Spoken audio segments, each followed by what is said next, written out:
Hello everyone, আবারও তোমাদের সাথে একটা ছোট মিনি ব্লগ নিয়ে চলে আসলাম। আজকের বারটা রবিবার।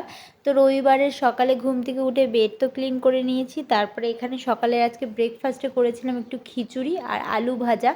এবার সকালে ব্রেকফাস্ট করে তারপর একবারে দুপুরের লাঞ্চটাও বসিয়ে দেবো, রান্নাবান্না দুপুরে যা যা খাওয়া দাওয়া হবে। আজকে সিম্পল মেনু করব। এখানে দেখো চালটাও নিয়ে নিলাম, চাল দিয়ে এখন ভাত বসাবো। চালটা ধুয়ে নিয়ে এবার হাঁড়িতে দিয়ে দিয়েছি ভাত বসানোর জন্য। আর এদিকে দেখো মুসুরির ডালটা সেদ্ধ হতে বসিয়ে দিয়েছি। মুসুরির ডালটা সেদ্ধ হতে থাক, ততক্ষণে দেখো এখানে সবজিগুলো কেটে নিয়েছি। এখানে পেঁয়াজ কুচি, এখানে হলো তোমার উচ্ছে, আর এখানে ভেন্ডি কেটে নিয়েছি, সব একবারে গুছিয়ে নিয়েছি। এরপর দেখো এখানে তেল দিয়ে কালো জিরে সোমবার দিয়ে এখানে উচ্ছে দিয়ে দিয়েছি। এর মধ্যে একটু লবণ আর হলুদ দিয়ে দিয়েছি। একটু ভাজা ভাজা হয়ে গেছে উচ্ছেটা, নাবিয়ে নেব। এরপর দেখো আরেকটা কড়াইতে তেল গরম করতে দিয়ে দিয়েছিলাম, পেঁয়াজ দিয়ে দিয়েছিলাম, যেহেতু ছেলের জন্য ডাল করতে হবে মুসুরির ডাল। এই যে সোমবারের জন্য দেখো ছেলের জন্য মুসুরির ডালটা সোমবার দিয়ে দিলাম পেঁয়াজ দিয়ে।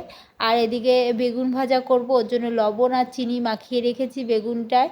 আর এখানে যে ভেন্ডিটা দেখলাম কিছুদিন হয়েছে রয়েছে, ওই ভেন্ডিটাও একটু ভাবছি আজকে তরকারি করে শেষ করে ফেলবো। ওর জন্য দেখো তেল, কালো জিরে আর শুকনো লঙ্কা ফোড়ন দিয়ে পেঁয়াজ কুচিটা দিয়ে দিয়েছিলাম। পেঁয়াজটা একটু ভাজা ভাজা হয়ে যাওয়ার পর দেখো এখানে ভেন্ডিটা দিয়ে দিয়েছি। ভেন্ডিটা দেওয়ার পর একটু লবণ আর হলুদ দিয়ে একটু ভাজা ভাজা করব ভেন্ডিটা, যাতে একটু মজে। এরপর সামান্য একটুখানি জল দেব, বেশি জল দেব না, এটার মধ্যে গা মাখা তরকারিটা হয় আর খেতেও বেশ ভালো লাগে। রুটির সাথেও খেতে এটা ভালো লাগে, ভাতের সাথেও ভালো লাগে। দেখো অল্প একটুখানি জাস্ট জল দিলাম, যাতে ভেন্ডিটা যেটুক সেদ্ধ বাকি থাকবে সেটুক যাতে সেদ্ধ হয়। আর এদিকে যেহেতু ছেলে ডালের সাথে আলু ভাজা খাবে, ওর জন্য আলু ভাজাও বসিয়ে দিলাম।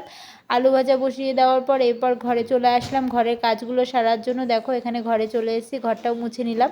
ঘরটা মুছে নিয়ে ঘরটা ক্লিন করে নিয়ে এরপর ছেলেকে স্নান টান করি, একবারে রেডি হয়ে নিলাম। রেডি হয়ে আমিও পুজো দিয়ে নিয়ে চলে আসলাম দুপুরে লাঞ্চ নিয়ে। চলো কী কী হয়েছে দেখিয়ে দিই। ফার্স্টে দেখো এখানে গরম গরম ভাত রয়েছে, এখানে রয়েছে ওই ভেন্ডির তরকারিটা, বেগুন ভেজেছিলাম সেটা, উচ্ছে ভাজা, আর ওদিকে হলো ডাল। এই হলো দুপুরে খাওয়া দাওয়া। দুপুরে খাওয়া দাওয়া করে একটু রেস্ট নিয়ে নিলাম। রেস্ট নিয়ে যেহেতু কালকে নীল পুজো আছে তো বেরাতে হবে, ওর জন্য দেখো রেডি হয়ে বেরিয়ে পড়লাম নীল পুজোর বাজার করতে। এরপর চলে গেলাম বাজারে। বাজারে যাওয়ার পর দেখছি প্রচণ্ড ভিড়, যেহেতু সন্ধেবেলা গেছিলাম আর নীল পুজোর বাজার, তো ফলের দোকানে দাঁড়িয়ে পড়েছি। দেখো এখান থেকে একটু আঙ্গুর আর আপেল নিয়ে নিলাম পুজোর জন্য। তো নেওয়ার পর অন্য দোকানে আবার চলে গেলাম। যাওয়ার পর ওই দোকান থেকে দেখো এখান থেকে এই যে কলাও নিয়ে নিলাম, একখানা কলা নিয়ে নিয়েছি এখান থেকে। নেওয়ার পর আবারও আরেকটা দোকানে চলে আসলাম, এখান থেকে তরমুজ আর ফুটি নেওয়া হলো। ফুটি নেওয়ার পর দেখো বাজারে কি ভিড়, আর জ্যামও হয়েছিল প্রচণ্ড। আর এখানে দেখো কত বেল উঠেছে, আর বেলও আমি একটা কিনে নিয়েছি। এরপর বাড়ি চলে আসলাম। চলো কি কি ফল কেনা হয়েছে দেখিয়ে দিই।